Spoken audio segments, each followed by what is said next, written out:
ಇಡೀ ರಾಜ್ಯವೇ ಬೆಚ್ಚಿ ಬೀಳಿಸುವಂತ ಬರ್ಬರ ಕೊಲೆ ಹುಬ್ಬಳ್ಳಿಯಲ್ಲಿ ನಿನ್ನೆ ನಡೆದಿದೆ. ಹುಬ್ಬಳ್ಳಿ ಗ್ರಾಮೀಣ ಪೊಲೀಸ್ ಠಾಣಾ ವ್ಯಾಪ್ತಿಯಲ್ಲಿ ಇರುವ ದೊಮ್ಮವಾಡ ಅರಣ್ಯ ಪ್ರದೇಶದಲ್ಲಿ ಯುವಕನ ರುಂಡವೊಂದು ಅರೆಬೆಂದ ಸ್ಥಿತಿಯಲ್ಲಿ ಪತ್ತೆಯಾಗಿದೆ.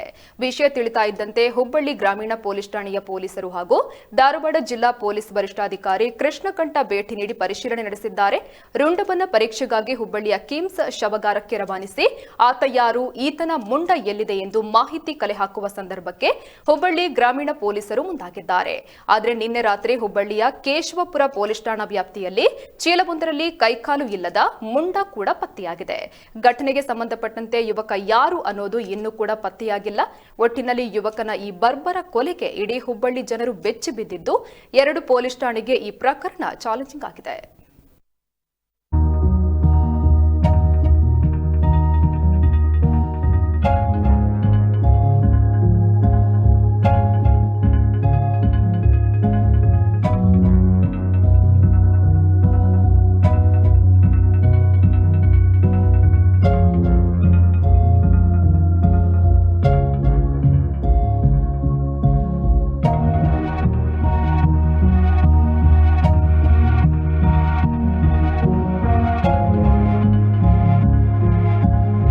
ಹುಬ್ಳಿ ರೂರಲ್ ಪೊಲೀಸ್ ಸ್ಟೇಷನ್ ವ್ಯಾಪ್ತಿಯಲ್ಲಿ ದೇವರಗುಡಿಯಲ್ಲಿ ನಮಗೆ ಒಂದು ಮಾಹಿತಿ ಬಂತು. ಇಲ್ಲಿ ಗ್ರಾಮಸ್ಥರು ತಿಳಿಸಿದ್ರು, ಒಂದು ಡೆಡ್ ಬಾಡಿದು ಜಸ್ಟ್ ಹೆಡ್ ಮಾತ್ರ ಇಲ್ಲಿ ಅವರಿಗೆ ಗೊತ್ತಾಯಿತು ಇಲ್ಲಿ ಇದೆ ಅಂತ.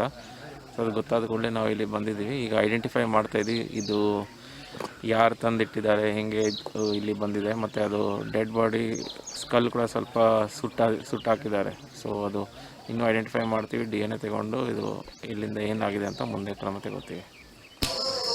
ಇವತ್ತು ಸಾಯಂಕಾಲ ನಮ್ಮ ಕೇಶವಪುರ ಲಿಮಿಟಲ್ಲಿ ಇಲ್ಲಿ ಔಟ್ಸ್ಕರ್ಟ್ಸಲ್ಲಿ ಒಬ್ಬರು ಮನುಷ್ಯ ಅದು ಅರ್ಧ ಬಾಡಿ ಭಾಗ ಸಿಕ್ಕಿದ್ದಾವೆ. ತಲೆ ಇರಲಿಲ್ಲ ಮತ್ತು ಕೆಳಗಡೆ ಕಾಲು ಮತ್ತು ಕೈ ಕೂಡ ಕಟ್ ಮಾಡಿದ ಪರಿಸ್ಥಿತಿಯಲ್ಲಿ ಸಿಕ್ಕಿದ್ದಾವೆ. ಇದು ಸುಮಾರು 2-3 ದಿವಸ ಹಳೆಯದು ಇರ್ಬೋದು.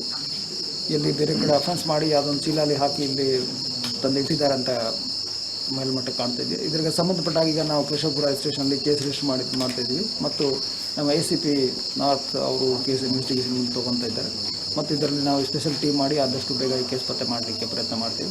ಮತ್ತು ಇದರಲ್ಲಿ ಪಬ್ಲಿಕ್ಕಿಂದ ಕೂಡ ಯಾರು ಇತ್ತೀಚೆಗೆ 2-3 ದಿವಸದಲ್ಲಿ ಕಾಣೆ ಆಗಿದ್ರಂಥದ್ದು ಕೇಸ್ ಇದ್ದರೆ ಪೊಲೀಸ್ಗೆ ತಿಳಿಸಿದರೆ ಒಳ್ಳೆಯದು. ಅದರ್ವೈಸ್ ಪೊಲೀಸ್ಗೆ ಅದರ ಯಾವುದಾದ್ರು ಡೌಟ್ ಇದ್ದರೆ ಪೊಲೀಸ್ಗೆ ತಕ್ಷಣ ತಿಳಿಸಿದರೆ ನಾವು ಅದು ಕೇಸ್ ಬೇಗ ಪತ್ತೆ ಹಚ್ಚಲಿಕ್ಕೆ ಅನುಕೂಲ.